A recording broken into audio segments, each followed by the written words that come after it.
Cześć, witajcie w kolejnym odcinku naszego podcastu IT na fali. Nazywam się Michał Szydłowski i dzisiaj razem ze mną jest Michał Frąk. Witam. To co, Michale, będziemy dzisiaj rozmawiać trochę o tym, jak się przebranżowić. O historii. Tak jest. Nie bez kozery, jak to się mówi, jesteś tutaj z nami, ponieważ właśnie jesteś osobą, która już ładne parę lat temu się przebranżowiła. Właśnie mi 5 lat strzeliło. Tak jest. Słuchaj, to może tak, najpierw w 2 słowach powiedz o sobie, przedstaw się i powiedz, czym się zajmujesz. No, obecnie pracuję w STX jako deweloper.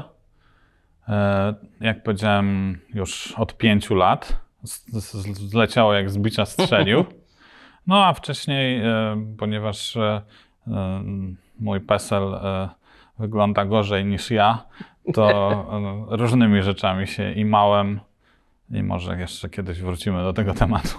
No słuchaj, ja myślę, że na pewno niektóre z tych rzeczy się dzisiaj pojawią, no bo oczywiście skoro się przebranżowiłeś, to zahaczymy o to z czego. No i właśnie, w sumie to może jest to, co było twoim głównym zajęciem? Powiedz dosłownie parę słów wstępu, zanim jakby dołączyłeś do świata IT, czym się zajmowałeś i na ile ten świat w ogóle był ci znany lub obcy? Zajmowałem się różnymi rzeczami, ale tuż przed tym, jak przyszedłem do STX-a, byłem dziennikarzem. Pracowałem w Gazecie Wyborczej.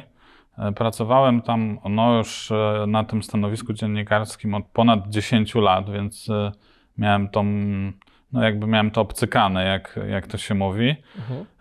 I przyszedł taki czas, strzeliła mi 40 i pomyślałem sobie, co ja będę robił, jak będę miał 50, no nie? I sobie wyobraziłem, że latam po prostu z tym notesem po konferencjach prasowych. Nie widzę tego, jakoś nie czuję tego. No i zacząłem się rozglądać. A że IT zawsze było mi bliskie właśnie z tytułu pracy wyborczej, bo pisałem między innymi, bo ja się zajmowałem dziennikarstwem ekonomicznym. W Łodzi branża IT dosyć prężnie się rozwijała, więc znałem te firmy oczywiście tak, nie od strony zatrudnienia, ale po prostu że są.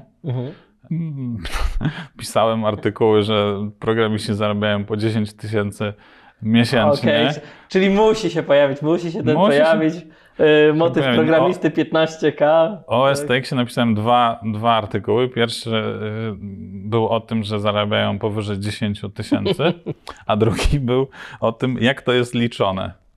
Okay. I Wojtek Lichota tłumaczył, jak się liczy te 10 000. Rzeczywiście tyle wychodziło. Okej. No i jak rozumiem, że to stąd też właśnie twoje takie zainteresowanie, czyli miałeś styk jakiś z tą branżą. Właśnie sam mówisz, że też i o STX-ie zdarzyło ci się pisać. Też artykuły. chciałem zarabiać 10 000. Jasne. Wiesz co, i to, tak brzmi oczywiście trochę zabawnie teraz z naszej perspektywy, jak już trochę dłużej posiedzisz, ale nie da się ukryć, że to jest ten motywator, nie? Że te artykuły się pojawiają nadal, że nie wiem, kryzys w takiej branży z wyłączeniem IT. IT to nie dotyczy. Młodzi ludzie strasznie roszczeniowi chcą coraz więcej zarabiać. Ale słuchaj, ja chodziłem po tych biurach, bo te firmy mnie zapraszały i te biura wyglądały tak, że w każdym było PlayStation i co się tam weszło, to ktoś na tym PlayStation grał. Pamiętam, były stoły do ping-ponga, jakieś fotele do masażu. Pisaliśmy naprawdę dużo tekstów na ten temat, bo rzeczywistość mojego biura, w którym ja pracowałem, wyglądała tak, że herbatę musiałem kupić za swoje, cukier musiałem kupić za swoje, no i generalnie dobrze by było podziękować, że mogę nalać sobie wodę z kranu. Tak, no i to... Bo wiesz, my pracujemy w tej branży i jakby nie zwracamy na to uwagi, ale jednak realia innych branż są naprawdę inne. Zupełnie inne. To jest prawda. I to są w ogóle takie rzeczy, które, co najśmieszniejsze, w dzisiejszych czasach, teraz, to dosłownie tych, w których teraz pracujemy, czyli że w ogóle się przenosimy remote i te biura, swoją drogą ciekaw jestem, jakie są, wiesz, te motywy, które teraz ludzi napędzają poza zarobkami, no bo właśnie, tak jak mówisz, biura, ten komfort, to wszystko wokół tego. No dobra, czyli co, zaczęła kiełkować w twojej głowie myśl, to może ja bym coś jednak zrobił. No tak, no bo wiesz, chodziłem po tych biurach, widziałem tych ludzi młodych, wcale nie tak młodych i myślałem sobie, no dobrze, to nie może być coś takiego, co człowiek nie jest w stanie rozumem ogarnąć. No i zacząłem jakoś się tam tym interesować i poszedłem na takie spotkania, STX organizował takie spotkania Python has power.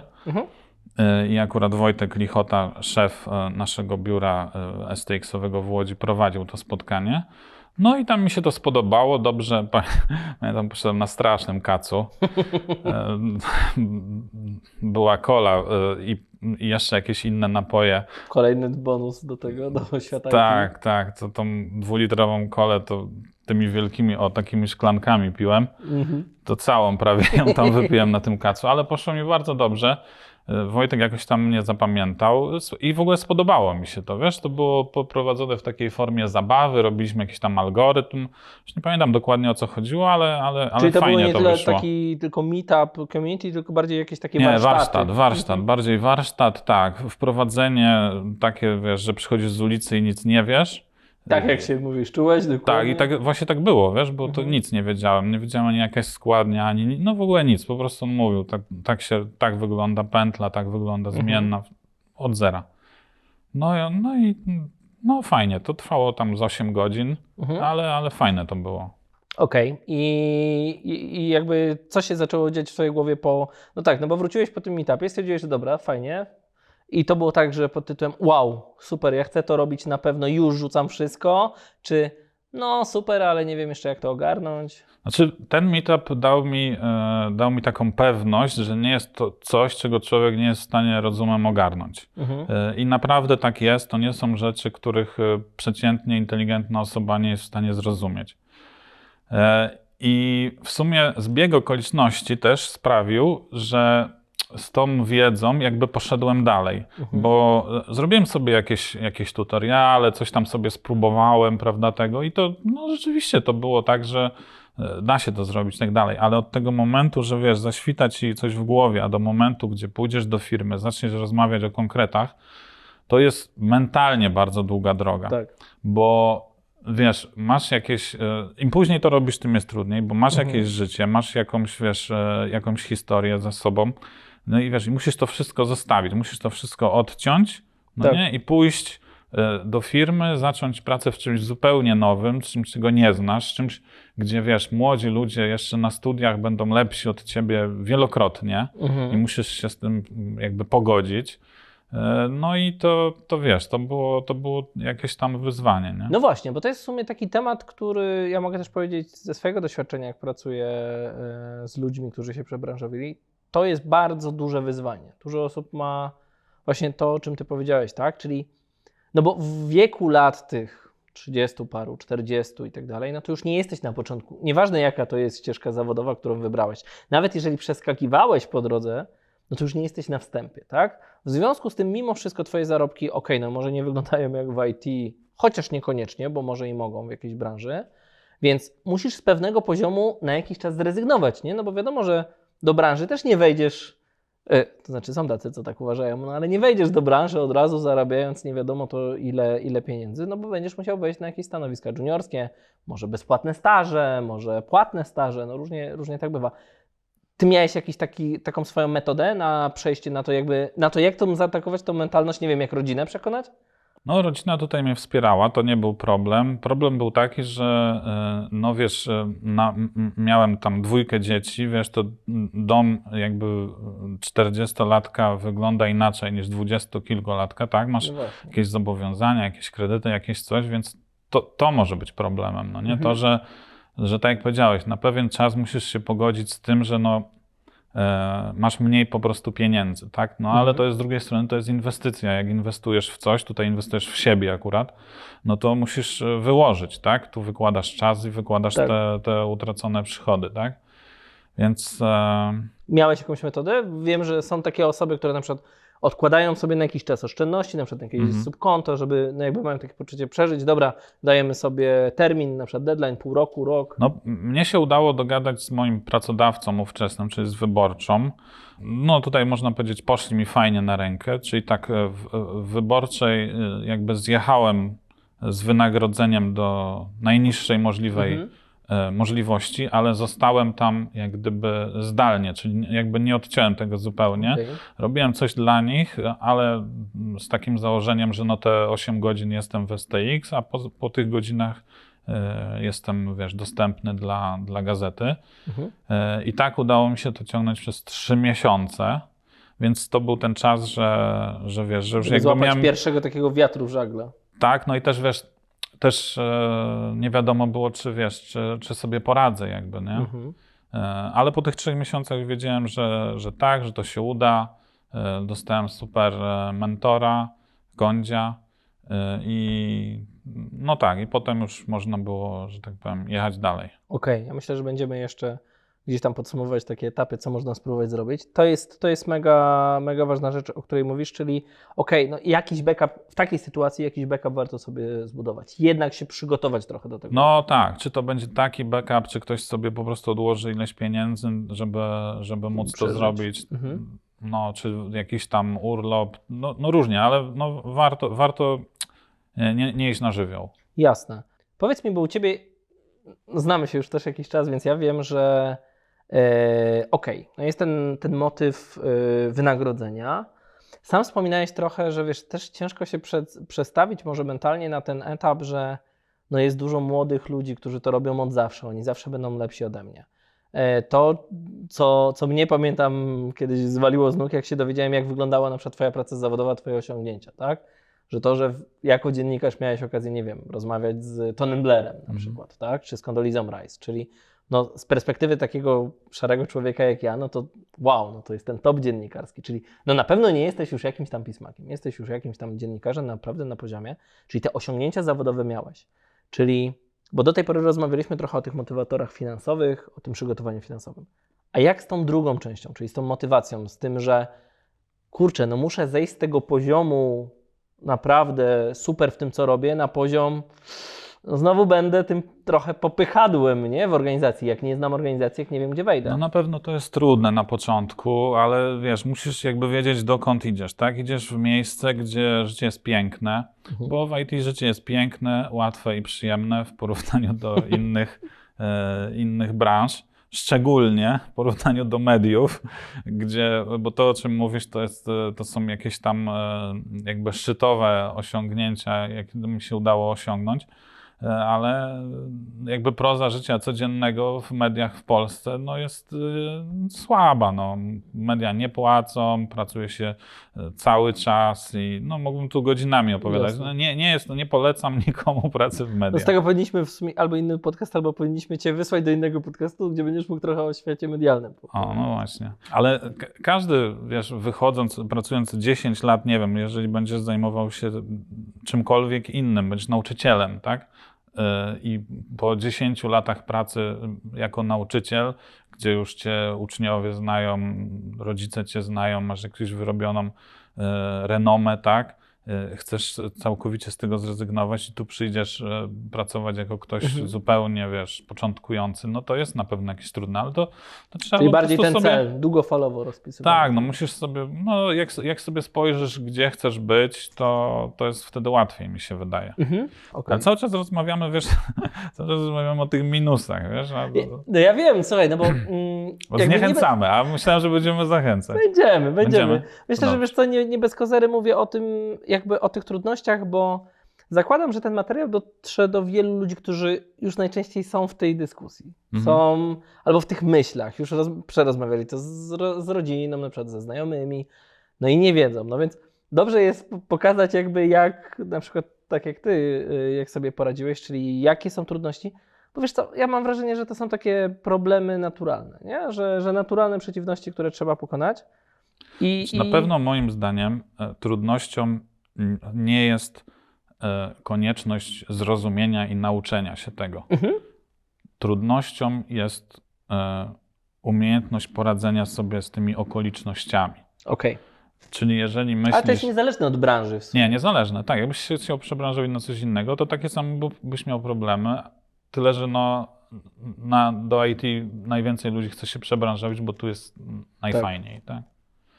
No więc wydaje mi się, że w kwestii, czyli jakbyś sobie zadał pytanie, czy ja jestem w stanie to zrozumieć, to robić, to na pewno jesteś w stanie. Czy ja jestem w stanie tak pokierować swoim życiem, poukładać sobie życie rodzinne, zawodowe i wszystko wokół, żeby to zrobić, to tu jest wyzwanie, bo tu się można przerazić. I myślę, że w takim razie zaraz też przejdziemy trochę do takich porad, co zacząć, bo wiele ludzi jakby ma takie podejście, że jak będę miał taką podstawową wiedzę, jakiś taki glosariusz, wskazówkę, to będzie mi łatwiej. Czyli to, co chcemy przekazać, pierwsza rzecz. Jeżeli to chcesz zrobić, to spróbuj, odważ się, rozpisz sobie dłuższy plan, nie na rok, nie na pół. Tak. Mówimy, jakie są przeciwności, no to powiedzmy. Bo już trochę powiedziałeś, bo w sieci IT jest pięknie i wspaniale. To jaka jest nagroda za to przemęczenie się, za to spróbowanie, za to słynne nie bijcie, wyjście ze strefy komfortu, no bo to tym jest. Tak. No nagroda jest taka, że pracujesz w świecie bardzo fajnych ludzi, młodych ludzi, inteligentnych, w świecie, w którym słowo mobbing w ogóle nie występuje. Tutaj firma, która by się skaziła czymś takim, to w ogóle zostanie zmieciona z powierzchni ziemi, gdzie zarabia się bardzo dobrze, gdzie masz czas na przyjemności swoje, gdzie kobieta może spokojnie łączyć pracę z macierzyństwem, nie ma z tym żadnego problemu, gdzie jak chcesz ułożyć to też jest sobie... faktycznie bardzo ważny aspekt, o którym w sumie często się nie myśli. Ale pokaż mi branżę, w której pójdziesz do swojego szefa i powiesz, ja teraz bym chciał pracować 4 godziny dziennie. On powie, dobrze, pracujesz 4 godziny dziennie. A przyjdzie za pół roku i powie, ja bym teraz chciał pracować 9 godzin dziennie. Dobrze, pracuję. I potem znowu 4 godziny. Wiesz, albo chcę wyjechać na pół roku do Hiszpanii, tak? Ty jedź na pół roku do Hiszpanii, będziesz pracował w Hiszpanii. Pokaż mi taką drugą branżę. No. Okej. No, chociaż wiesz, teraz już w tych czasach remote może trochę się Teraz tak. ale wiem o co ci chodzi. Nie da się ukryć, że ta branża jest faktycznie dużo bardziej elastyczna. Myślę, że też z perspektywy tak jak my pracujemy, nie? W software house'ie jednak ta elastyczność jest też dużo większa, związana z tym, że można dobrać projekt, który spełnia twoje potrzeby. Tak. I tak dalej. No właśnie, ale to tak, żeby dobrać projekt, czyli żebyś już był trochę na tym etapie, o którym teraz mówisz, czyli po 5 latach już jesteś spokojny o swoją wiedzę, o to, co robisz i tak dalej, no to trzeba gdzieś tam jakoś dojść, a początki są takie, że no tak jak powiedziałeś, nic nie wiesz. Mówiliśmy dużo o motywacji takiej miękkiej, o tej strefy miękkiej, a z twardymi umiejętnościami. Jak to zrobić, jak to zdobyć? Jak dotrzeć do tych fajnych elementów branży, o której mówimy dzięki wiedzy, którą wiadomo, że trzeba też zdobyć? No jest kilka sposobów. Można ją, czyli tak, są bootcampy. Tak? Bootcampy, no wiadomo, to są takie kursy, gdzie idziesz, płacisz dużo za te bootcampy, ale oni co do zasady cię uczą wszystkiego od początku do końca. Czyli wychodzisz stamtąd i rzekomo powinieneś być przygotowany do pracy w branży. To jest prawda. Ja tu zrobię side note, bo jak przygotowywałem się do tego odcinka, to jest coś, co mnie najbardziej uderzyło. Że jeżeli wejdziesz do popularnej wyszukiwarki i w tej wyszukiwarce wpiszesz, jak się przebranżowić, to poza kilkoma bardzo ogólnymi artykułami znajdziesz mnóstwo reklam bootcampu. I to jest między innymi też powód, dla którego bardzo chciałem, żebyśmy porozmawiali dzisiaj, żeby właśnie dać trochę insight, bo może da się to zrobić inaczej. Dlaczego? No bo bootcampy są płatne, za ten bootcamp trzeba dużo zapłacić. No oczywiście tam są obiecane złote góry, od zera do bohatera i tak dalej, ale to chyba nie jest jedyna metoda, nie? Bootcampy jedna rzecz jest fajna, że jak już tam pójdziesz, to chodzisz. I wiesz, i też nie jest tak, bo nasi koledzy przecież wykładają na takich bootcampach i oni mówią, że to nie jest tak, że 100% tych osób, które przychodzą tam, one jakby trafiają do branży, a dzieje się tak dlatego, że przychodzą tam ludzie prawdopodobnie nastawieni reklamami tych bootcampów w taki sposób, że wystarczy, że przyjdziesz i zapłacisz, my już to ogarniemy, tak? A to nie jest tak. Bo to cały czas musisz wkładać dużo pracy, cały czas musisz się uczyć. Czyli dalej ta wewnętrzna motywacja. Tak, mi się wydaje, że wiesz, że to jest tak jak idziesz na jakiś, nie wiem, kurs czy na jakieś studia, że jak tam 5 lat przebiedujesz, to jakoś tam ten dyplom dostaniesz. Tutaj dyplom nic nie warty jest, tak? Tu jest warte to, co umiesz. Więc jeżeli idziesz na bootcamp, to no, musisz zapłacić te grube pieniądze, ale też musisz się przygotować na to, że to ty z tego wyciągasz, tak? Oni ci dają tę wiedzę, ale ty z tego wyciągasz. Są też inne sposoby. No właśnie. Można się nauczyć za dużo mniejsze pieniądze, można się nauczyć samemu, no ale to wymaga takiej samodyscypliny. Ja mam co najmniej kilku kolegów, którzy mnie się pytali, jak zrobić, żeby się przebranżowić, i każdemu napisałem listę stron za darmo, internetowych stron, gdzie możesz sobie zrobić kurs, możesz się nauczyć takiej technologii, takiej. I żaden z nich tego nie dociągnął do końca, bo po prostu życie, wiesz, zakupy, coś tam, dziecko. No właśnie, łatwo jest to ocenić w momencie, w którym nie masz zbyt Nie wiele mówię... innych zajęć i tak dalej. Ale w momencie, w którym toczy ci się życie, praca zawodowa, jesteś zmęczony, nie wiem, dach ci przecieka i trzeba zrobić zakupy, proza życia. Nie? Ja tego nie oceniam w żaden sposób. Ja mówię tylko, że to jest trudne. A wiesz, jak zapłacisz za bootcamp i mówisz w domu, że idziesz na weekend na zajęcia, no to po prostu idziesz na zajęcia, tak? Więc z tego punktu widzenia bootcampy są fajne, ale no chyba, że jest ktoś w stanie właśnie do tego tak podejść pod tytułem: mam zarezerwowany czas na naukę od do i tak dalej, poświęcam ten czas, tak jakbym był na bootcampie, tylko robię to sam. Okej, czyli to druga rzecz. Można brać udział, wiesz, w różnych wydarzeniach. Tak jak dla mnie tym Python has Power był jakimś tam przełomowym wydarzeniem. Tego jest, dobrze wiesz, organizowane jest mnóstwo takich wydarzeń. Jest, to prawda. Każda szanująca się firma organizuje coś, żeby mieć kontakt jakby z ludźmi z zewnątrz, prawda? Więc na różnym poziomie są te rzeczy, są bardziej zaawansowane, mniej zaawansowane, ale a firm jest dużo, więc jeżeli się po prostu posprawdza, kto co organizuje, to można naprawdę sobie znaleźć dużo fajnych rzeczy i to jest zupełnie za darmo i poznać przy okazji tych ludzi, porozmawiać z nimi, jakiś złapać kontakt. To też jest bardzo dobre. To myślę, że jest mega ciekawy aspekt, bo to jest też coś, co ważne, żeby wybrzmiało, no bo zawsze jest jakiś haczyk, tak? No w bootcampie jest dość prosty układ, czyli płacę, jakby te firmy dostają za to pieniądze, dlatego to robią. Po co robią to duże firmy? Tak jak powiedziałeś, bo społeczność, ponieważ w tej branży cały czas brakuje specjalistów. To jest tak, że w sumie duże firmy, tak jak nasza, czy firmy, nasi partnerzy, z którymi pracujemy, których znamy, cały czas wszyscy mówią to samo. Słuchajcie, w tej branży jest ciągle za mało ludzi, tu jest dużo pracy, dobre pieniądze, chodźcie, nauczcie się.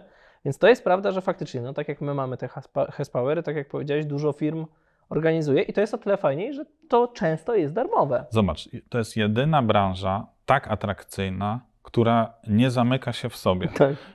Czy nie masz licencji na bycie koderem? Tak. Jeżeli masz branżę, powiedzmy, adwokatów, która przez wiele lat była zamknięta, to żeby zostać adwokatem musiałeś, no nie wiem co zrobić, tak? Żeby zostać lekarzem musiałeś, wiesz, mieć znajomych w rodzinie, tak? Żeby tam jakimś radcą czy tam innym notariuszem. Nie wiem jak jest teraz, ale kiedyś przynajmniej tak było. Czyli każda branża, w której jest dobrze, ona się zamyka po to, żeby jakby konkurencja w niej była jak najmniejsza, tak? Trudno się tam dostać. A w IT jest właśnie odwrotnie. Cała branża wychodzi i mówi chodźcie do nas, a ludzie nie chcą przychodzić. To jest prawda, bo się boją. No ale czego się boją? To jest w sumie dobre pytanie, wiesz, myślę, że to co powiedziałeś, czyli na którymś etapie przebranżowienia jest dużo wyzwań. No i wiesz, jakby my tutaj też tak trochę opowiadamy cały czas, że to są cookies i ja wiem, że będzie ciężko przekonać, nawet jak ty mówisz, słuchajcie, to jest coś, co inteligentny człowiek może ogarnąć mózgiem i tak dalej.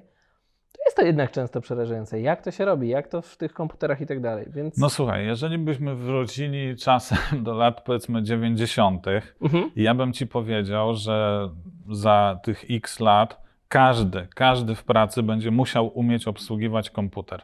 To byś wtedy powiedział, nie, to jest niemożliwe, komputery są dla jakichś mózgów, to jest niemożliwe, nie da się. Tak. Jakbyśmy wrócili jeszcze wcześniej i bym ci powiedział, że pokazałbyś komuś, wiesz, smartfon, byś powiedział, że każdy człowiek będzie umiał to obsłużyć. Nawet twoja babcia będzie umiała na Facebooku zrobić tam coś. Powiedziałbym, że nie ma szans, nie ma szans. Czyli łatwo jest powiedzieć, nie da się, tak? Ale człowiek wszystkiego jest się w stanie nauczyć. Zobacz, ile ludzie w firmach uczą się jakichś wewnętrznych systemów, Tak. jakichś CMS-ów, jakichś, wiesz, to czasami lata to zajmuje, żeby się nauczyć czegoś, co jest jakby dedykowane tylko tej firmie, tylko tam to działa, wiesz, wychodzisz z tej firmy i ta cała twoja wiedza jest do niczego niepotrzebna. To prawda. To co, nie można się Tu nauczyć jest bardziej czegoś, uniwersalna jednak ta co da wiedza się jest. użyć i jeszcze za to pieniądze To dostać? prawda. Myślę, że też wtedy warto sobie odpowiedzieć, jak wchodzisz do tej branży, że okej, ja nie będę umiał wszystkiego. Nie muszę umieć wszystkiego. Wystarczy, że wejdę na jakimś poziomie. W sumie to jest też może takie pytanie, no bo ty wszedłeś na ścieżkę deweloperską, tak? W tej chwili no już masz wiedzę zarówno frontendową, jak i backendową, plus jeszcze parę innych rzeczy dookoła. A jak zaczynałeś, jak ty zdecydowałeś, że nie wiem, że zostaniesz programistą, a nie na przykład testerem? Jak to w ogóle to nie Wiesz, miałem takie myśli, żeby myślałem też o testerce, no, ale to było krótko, jak jeszcze myślałem, że mogę po prostu tego nie zrozumieć, że to będzie za trudne dla mnie, ale jak zobaczyłem, jak to wygląda, to Stwierdziłeś, że chwycisz byka za rogi. nie, no to po co mam iść, wiesz, po linii najmniejszego oporu, tak? Okej. Lepiej, ale dobrze, że o testerce wspominasz, bo to jest jakby miękkie wchodzenie w branżę. Jeżeli ktoś naprawdę ma wątpliwości i naprawdę no, już uważa, że no nie wiem, boi się, tak? Ale jednak chce spróbować, to testerka to jest sposób na miękkie wejście, tak? Wejść na testera, zobaczyć jak to wygląda, zobaczyć narzędzia, z których się korzysta, poznać ludzi. Wiesz, jeżeli jesteś w firmie, nie wiem, pół roku, masz kolegów, znajomych, ludzie cię lubią, znają i podejmiesz decyzję, że chcesz się przebranżowić, w sensie wejść na ten poziom wyższy, żeby być deweloperem, że źle powiedziałem, inny poziom, tak? Że nie wiesz, inny poziom, że jesteś deweloperem, to przecież wszyscy ci pomogą. I tak ci pomogą, ale wiesz, masz jakieś większe przekonanie o tym, tak? Bo po prostu się znacie. Tak jest. Ja myślę, że to jest też bardzo ciekawe. Ja się pod tym podpisuję. Znam naprawdę wiele osób. U nas w firmie też dużo osób przeszło tą drogę. I nawet z różnych powodów. Nie tylko dlatego, że nie byli pewni, to weszli w testowanie, tylko przetestowanie im się podobało, było bardziej intuicyjne, albo było w jakiś sposób powiązane z tym, co robili gdzieś tam wcześniej. Stwierdzili, okej, zacznę testowanie, testy manualne, automatyzacja, przy okazji automatyzacji uczysz się już trochę kodu, no więc też jest to łatwiejsze, płynniejsze wejście, także jak najbardziej. Myślę, że dobrze jest tu napomknąć, nie będziemy się rozwodzić na ten temat, że można też do tej branży wejść w ogóle od innej strony, tak? Bo mamy też kolegów, z którymi nagrywamy inne podcasty i koleżanki, którzy są w rolach product ownera, scrum mastera, czyli role zarządcze, miękkie, ktoś, kto się zajmował projektami, może łatwiej teoretycznie w to wejść. A jak się ostatnio dowiedziałem, także w branży mojej żony, czyli budowlanej, też jest kierownik projektu, tak? Budynek to też jest projekt w sumie. Więc kto wie, może tam też są osoby, które chciałyby się przełączyć. No, czyli dla każdego znajdzie się Coś się miejsce. tu znajduje. No, też mi się tak wydaje. Okej, podejmujemy decyzję, wchodzę w to, znalazłam kursy, na przykład darmowe, gdzieś tam warsztaty, idę. Zaczynam szukać miejsca dla siebie w branży już, zawodu i tak dalej. Będziemy też wkrótce rozmawiać o tym, jak się w ogóle odnaleźć jako junior na rynku pracy, co nie zmienia faktu, że tak naprawdę to, co się dzieje za nim, czyli z Twojej perspektywy, czy są jakieś takie rzeczy, na które warto sobie odpowiedzieć, albo w ogóle jak podejść do rozmów z potencjalnymi firmami, gdy wchodzisz w tą branżę? Przede wszystkim zrobić coś swojego. Jakiś projekt, własny projekt. Nie wiem, interesujesz się psami, czy tam czymkolwiek. Ja teraz robię ten kurs pilota szybowca. Jakbym był teraz kandydującym programistą, to bym zrobił jakąś stronę dla pilotów szybowców. Bo jak pójdziesz na taką rozmowę, to no, nie sprawdzą twoją wiedzę, ona nie będzie zbyt duża, no ale zapytają się, czym się interesujesz, co zrobiłeś, tego będziesz miał coś, co pokazać. Tak samo było zresztą, jak ja zaczynałem. To w ogóle jest super historia, bo jak tam się uczyłem, przygotowywałem, to zrobiłem sobie, jest takie narzędzie App Inventor i to ci pozwala wyklikać aplikację na telefon, no nie? I zrobiłem sobie takie CV w formie aplikacji na telefon. I jak poszedłem do STX-a rozmawiać no, o tym, czy bym nie mógł spróbować i tak dalej, rozmawiałem z rekruterką, z Madzią, no i od słowa do słowa, ona się pyta, co tam robiłem tego i mówię, no to sobie zrobiłem taką aplikację. Pokazałem jej tą aplikację, No i jakby na tym się temat zamknął, a potem po jakimś tam czasie, jak już zostałem przyjęty, ona mi powiedziała, że właściwie to zdecydowało, wiesz, Że czymś się wyróżniłeś, tak, że bo, chcesz. bo Wojtek, czyli szef, właśnie zapytał, było tam 2 osoby, ja i jeszcze jakaś tam inna osoba, i zapytał się, kogo Madzia rekomenduje, a ona mówi, że no obaj w sumie spoko, ale ten Michał to pisze aplikacje na smartfony, no nie? A on mówi, no to dawaj go. A to nie było tak, że ja pisałem aplikację na smartfony, to była jedna aplikacja i to nie napisana, tylko wyklikana, Tak, czyli no code taki. i nie na smartfony, tylko na mój smartfon, bo ona tylko na jednym działała, no nie? Więc to było bardzo dalekie od prawdy, ale zobacz, jak dużo to daje, bo Tak. wiesz, masz zajawkę. Pokazuje, że coś chcesz zrobić, że jednak Tak. siedzisz tym, interesujesz się. Nawet jeżeli nie umiesz, to znajdź metodę, co umiesz. Tak, zrobisz obejściem na gazomierzu, ale będzie działało i wiesz, i Dokładnie. pokażesz i jest jakiś efekt tego i to bardzo polecam, bo to bardzo pomaga na rozmowach. Jest jeszcze jeden aspekt, którego nie ruszyliśmy tutaj, a w sumie też jestem ciekaw z twojej perspektywy, szczególnie osoby, która była w takim zawodzie, w jakim byłeś wcześniej, czyli jak w ogóle podchodzisz do kwestii komunikacji, bo to jest coś, co się przewija w ogóle też przez te podcasty tutaj. Że bardzo często, gdy podchodzimy, myślimy o technikaliach, ile umiem kodu napisać, jaki to jest kod, co umiem otestować, co umiem zrobić. No ale też chyba ja widzę, że gdzieś tam te umiejętności miękkie jakieś znaczenie mają. Jak to wygląda z twojej perspektywy? Wejścia ze świata mówionego i pisanego z założenia językiem do świata pisanego językiem kodu. Mhm. Czy jest To chodzi ci o relacje z klientem, tak? relacje z klientem, relacje, wiesz, w firmie i tak dalej. Na ile uważasz, że musiałeś na ile te twoje umiejętności takie powiedzmy miękkie są użyteczne albo nie są użyteczne w nowym świecie? Nie, no są użyteczne, ale to też nie jest do tak. czego właśnie? Każdy, jak wiesz, każdy deweloper czasami musi coś powiedzieć. To też jest historia w ogóle o języku angielskim, bo osoby, powiedzmy, które mają tam więcej lat na karku, mogą też się obawiać o to, czy ich angielski jest wystarczająco dobry. I tu też bym raczej uspokajał, ponieważ to nie jest tak, że na tych spotkaniach trzeba tam omawiać brytyjską literaturę. Po prostu trzeba powiedzieć, co się robiło Więc Bardzo często bardzo prostym językiem wystarczy, tak. bo się okazuje, że osoba po drugiej stronie jest dokładnie w takiej samej sytuacji co ty, więc ona się cieszy, że ty mówisz prostym językiem. Tak, no i też nie ma się co przejmować, że tam się czegoś nie rozumie, zwłaszcza jeżeli ma się po drugiej stronie kogoś z Indii, to można nie rozumieć, ale to nie ma żadnego problemu, bo ta osoba również ciebie nie rozumie i tak właśnie prowadzicie sobie rozmowę. Jest fajnie. Idealna rekomendacja dla IT. Jest super. No, ale no czasem trzeba coś powiedzieć do tego klienta i wydaje mi się, że osoby, które mają jakieś tam wcześniej doświadczenie, nie wiem, ze sprzedażą czy z czymś takim, no to jakoś tam będzie im trochę pewnie łatwiej. No.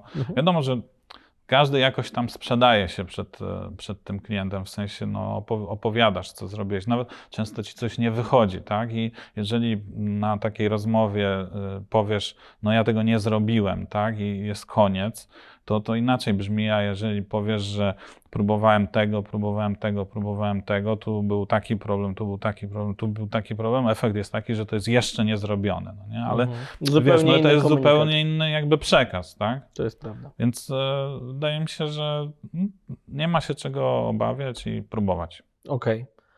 No dobra, to wracamy do tej części, czyli chcemy wejść w tę branżę. Angielskim się nie przejmujemy, umiejętności techniczne tak, wybieramy sobie gdzieś tam tą drogę. No i taki zestaw trochę pytań, to co ja mam teraz zrobić, gdzie ja mam aplikować? Czy ja mam iść do dużej korporacji, czy do małej firmy, do małego startupu? No widzisz, to jest trudne pytanie, ponieważ startup i korporacja to są 2 zupełnie różne światy. Jeszcze gdzieś tam po środku jest powiedzmy software house, No tak. Nie? No ja trafiłem do software house'u, gdzie to było całkowitym przypadkiem i wcale tego nie żałuję i wcale nie zamierzam tego zmieniać. Dlaczego? Software house ma takie plusy, że my jesteśmy takimi najemnikami, których się wynajmuje najczęściej do jakichś ciężkich tematów i my tam wpadamy, robimy co swoje, zabieramy graty i idziemy do innego projektu.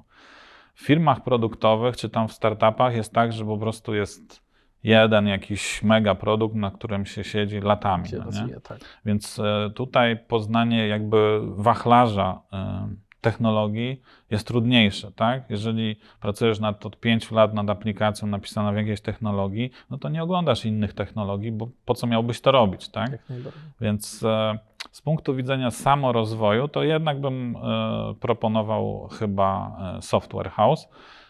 Raczej w startupach, no z natury startupu jest nastawienie na dowożenie, jak najszybsze dowożenie celu, więc tam na pewno nieco mniejszy nacisk kładzie się na jakość kodu, na to, jak to jest napisane. Cel jest... Bardzo prosimy, żeby nas teraz nie hejtowali ci, którzy mają startup i dowożą bardzo wysoką jakość kodu, ale wiemy, że często tak jest, że trzeba dowieść. W Software House czasami Ale też to jest, ale takie, to jest natura, taka- to jest natura Software House'u, przepraszam, startupu, bo tam budujesz aplikację, która być może za chwilę całkowicie się zmieni. Tak. Ona za chwilę może będzie do Musisz wyrzucenia. pozyskać inwestora, musisz Więc- zadowolić często tego inwestora na szybko. Tak, czasem mu musisz pokazać coś, co prawie działa, tak? No Tak to jest. jest natura. A w wielkiej korporacji, gdzie wiesz, 2 lata się pracuje nad specyfikacją i potem przychodzi zespół ludzi i w końcu to robią, to jest zupełnie inny temat. Tak? Okej. Więc to jakby się inaczej pracuje i tu, i tu. Znaczy tak, w startupie może być trochę więcej ciśnienia, w korporacji będzie luz blues, ale mało się nauczysz. Mniejszy Software boost. House jest takie pośrodkowanym. No bo możesz tak naprawdę też trafić albo na projekt Możesz i tu- startupowy, tak. albo na projekt korporacyjny. Tak, w Software House, House super sprawą jest to, przynajmniej u nas tak jest, że jeżeli z jakiegoś powodu projekt ci nie pasuje, to masz to możliwość zmiany możesz sobie wewnątrz. go zmienić. W korporacji jest to dużo trudniejsze, w startupie w ogóle niemożliwe. To może być, wiesz co, bardzo interesujące właśnie dla osób na początku gdzieś tam Tak. tej kariery, bo w momencie jakby bardzo ciężko dla takich osób jest ciężko wejść do Software House'u czy do jakiejś firmy i mają poczucie, że jak już wszedłem do tej firmy, to teraz póki mam niewiele doświadczenia, chcę się jak najwięcej nauczyć, zanim w ogóle wykonam jakiś ruch, bo mam nadzieję, że oczywiście tak jak u nas, że się okaże, że to jest jednak to miejsce na wiele lat. Ale są też osoby, które mają podejście, dobra, pójdę do jednej firmy, drugiej firmy, trzeciej, tu się czegoś nauczę, tu się czegoś nauczę. No ale jak masz mało doświadczenia, to często czasami jest się wbić do tej firmy. Zresztą tak jak mówiłem, będziemy też opowiadać z Kubą z Łodzi właśnie na temat tej części, nie? Jak już jesteś juniorem, już się dostałeś, to co dalej, tak naprawdę jak sobie radzić. Ale myślę, że to tak, że to jest fajna rekomendacja, że w Software House dają taką możliwość spróbowania trochę różnego świata. No tak, bo masz różne projekty, różne zespoły. Jeżeli masz projekt, w którym są 3 osoby i dasz tam osobę, jaką jedną z tych 3, która jest kompletnie zielona, to ta jej nie do końca przygotowanie będzie mogło być rażące, tak? To będzie widać. Jeżeli masz zespół 10-osobowy, gdzie jest 10 doświadczonych deweloperów, to pojawienie się jednej niedoświadczonej osoby w ogóle jest niezauważalne, tak? To w ogóle klient nawet nie zauważy tego, że ktoś tam jest mniej doświadczony. Tu zespół jakby nadrobi tą sprawę, ten zespół wciągnie tą osobę i ona szybciej No i tak się... jak mówiłeś ty, nie? Że miałeś okazję, że twoim mentorem był Kądziu, który ci Tak. gdzieś tam pomagał i... No w ogóle biedny też- był na początku. Na początku Pozdrawiamy był Kądzia biedny. serdecznie. Tak, Kądziu, dobra robota. To prawda. W sumie zostaje mi jeszcze jedna rzecz, żeby cię zapytać też twojego zdania. No właśnie jako osoby, która patrzy z tej perspektywy już teraz 5 lat, gdy przychodziłeś z innej branży i tak dalej. No czyli słynna kwestia. Skoro zaczęliśmy od tego, że rozmawialiśmy o finansach, czyli chcemy wejść do tej branży, bo zarabia się tu dużo, ale jestem początkujący, to jak ja mam rozmawiać o pieniądzach w ogóle na początku? Czy ja w ogóle muszę szukać czegoś płatnego? Czy warto spróbować czegoś bezpłatnego? Nie wiem. No to trochę, co ty sądzisz? wiesz, trochę to zależy jakby od twoich możliwości. Gdybym ja miał możliwości takie, że mogę poświęcić swój czas i nie muszę zapewnić jakiegoś tam egzystencji rodzinie, to na pewno bym poszedł w taki układ, że idę do firmy na jakiś czas po to tylko, żeby oni mnie nauczyli. Bo ta wiedza jest naprawdę dużo warta. Dużo warta. Samo to, ile się za taki bootcamp płaci, widać, ile to jest warte. A jeżeli już bootcamp nie daje ci wejścia do firmy, on ci daje tylko możliwość jakiegoś tam aplikowania do firmy, tak? A tu jak już wejdziesz do firmy i ta firma cię weźmie, no to wiadomo, że oni inwestują w ciebie nie po to, żeby ci podziękować za chwilę, tak? Więc to by było najlepsze, ale no nie każdy może sobie na to pozwolić, wiadomo. No. Tak, no to jakbyś, nie wiem, jakaś taka porada, jak negocjować w ogóle, jakie stawki, wiesz, żądać na początku i tak dalej, żeby dojść No, ja jestem jakichś słaby zasadów. w negocjacjach. To swoją drogą jest umiejętność, którą polecam poczytać, swoją drogą, jak dobrze negocjować i skąd zaczynać. Na pewno odradzałbym takie historie typu właśnie nic nie umiem, ale rzucam jakieś kwoty z kosmosu, bo jednak trzeba mieć świadomość, że może zacznijmy od podstaw. Podstawa jest taka, że w branży IT, jeżeli ogłoszenie o pracę nie ma widełek, to w ogóle nikt na nie nie patrzy. W ogóle już nie ma, nie ma co go po prostu publikować takie ogłoszenie. Tak? Czyli są widełki, czyli jest górna granica, górna i dolna. No i Czasami tylko górna jeszcze się zdarza. Czasami tylko górna. Tak, więc będąc takim osobą niedoświadczoną, na pewno nie strzelałbym po tych najwyższych kwotach, no bo no wiadomo. No wiadomo, też im wyższa kwota, tym więcej chętnych na to miejsce, tak? No tak, ale też wiesz, jeżeli przychodzisz z takim nastawieniem roszczeniowym, no bo wiadomo, że osoba, która przychodzi na takim etapie swojej kariery, to przychodzi się nauczyć. Tak. Czyli tak naprawdę to ta firma będzie w nią inwestowała. To, że ona coś tej osobie zapłaci, no to zapłaci, bo musi zapłacić, ale ona nie zarobi na tej osobie. No nie? To jest Albo przynajmniej na początku to jest jakaś inwestycja. Więc jakby to ona robi nam przyjemność, że więc strzelanie jakimiś kwotami z kosmosu jest, no mi się Tak, wydaje, to znaczy to jest coś, pod czym ja się podpiszę. Nie ma co szaleć. To znaczy ważne jest, żeby ustawić sobie plan, bo jakby nie ma niczego złego, że ty sobie ustawiasz, że chcesz na przykład w jakimś tam czasie zarabiać taką i taką kwotę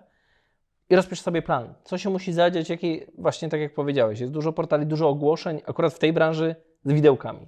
W związku z tym można po przestudiowaniu iluś ofert zobaczyć, co się na rynku dzieje, czyli ile mniej więcej za jakie umiejętności kto płaci.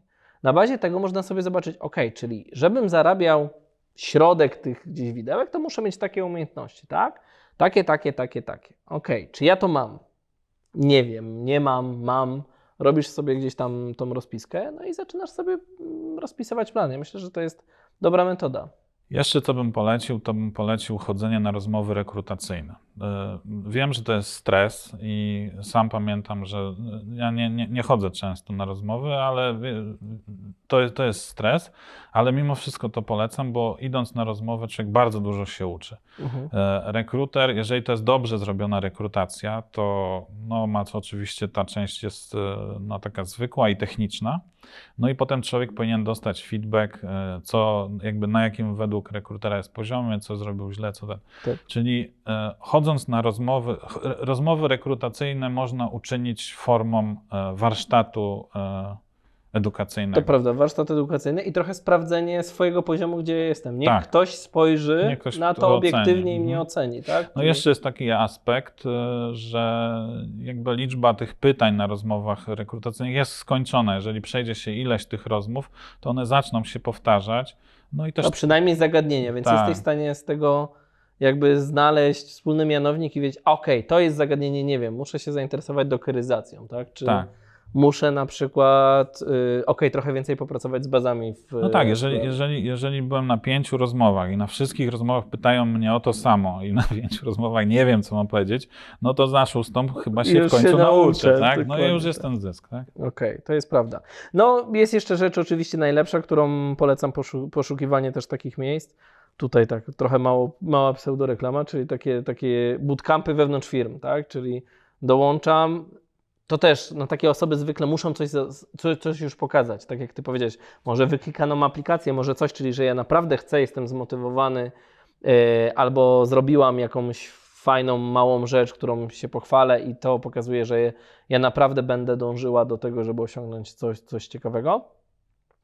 No i wtedy może się okazać, że taka firma powie, dobra, to my cię weźmiemy na staż i na tym stażu my ci zrobimy jakby wewnętrzny bootcamp, czy jak my to nazywamy, STX Next Academią, czy Crash Coursem, czy coś takiego. To też jest chyba fajna opcja, no bo to jest trochę połączenie dwóch światów. Z jednej strony już wchodzisz do branży, z drugiej strony się rozwijasz, no bo chyba możemy wyciągnąć taki mianownik z tej rozmowy, że no tą walutą, która jest bardzo ważna też w tej branży, a im się jest bliżej początku, tym bardziej, to właśnie wiedza jest też walutą, tak? Czyli nie tylko złotówka, czy tam dolar, czy euro jest walutą, ale też wiedza, którą masz. No tak, i myślę, że takim podsumowaniem tej naszej rozmowy, to mnie się wydaje, że dla wszystkich osób, które myślą o spróbowaniu i chciałyby spróbować, to powinno być taka świadomość, że naprawdę wszystkim zależy, żeby one do tej branży weszły. To prawda. Przede wszystkim zależy tym filmom. Czyli to nie jest tak jak w przypadku innych, powiedzmy, branż, gdzie one tylko po prostu starają się zrobić, żeby nikt tam więcej się nie znalazł, bo tam jest super. Nie, tu jest właśnie odwrotnie. Tu wszyscy chcą, żeby nam się udało i robią wszystko, żeby pomóc, żeby się udało, tylko no po prostu trzeba jednak trochę chcieć. To prawda. Ja na to jeszcze, zanim dołożę kropkę, też powiem, że jest bardzo też dużo akcji, takich jak my gdzieś tam ostatnio się zaangażowaliśmy, typu Girls.js i tak dalej, czyli wszelkiego rodzaju właśnie systemów akcji, które wspierają też dziewczyny do łączenia się do IT, bo tak jak powiedziałeś, no to, że właśnie możesz spokojnie pogodzić obowiązki bycia matką na przykład z pracą w IT, czy w ogóle rozwijać swoją karierę, a wiemy, że jest to jednak, no jak patrzymy nawet na strukturę gdzieś tam u nas, że no brakuje nam czasami tej kobiecej ręki, tak. kobiecego spojrzenia, które... Zachęcamy panie, O Jezu, koniecznie. bo brakuje nam za dużo mięsa w pokojach, się sypie, jak nie ma pań. I wszystkie zespoły, w których pracują dziewczyny, naprawdę dużo lepiej performują i dowożą dużo lepsze. Pierwszy programista na świecie to była kobieta. To też jest faktycznie. Ja myślę, że z tym akcentem możemy zakończyć dzisiejszy odcinek. Dzięki wielkie, Michał, że podzieliłeś się swoją historią. A Was oczywiście zachęcam do subskrybowania tego kanału, do śledzenia nas poprzez nasze media społecznościowe, a także oczywiście do kolejnych odcinków. Dzięki wielkie. Dzięki. Dzięki.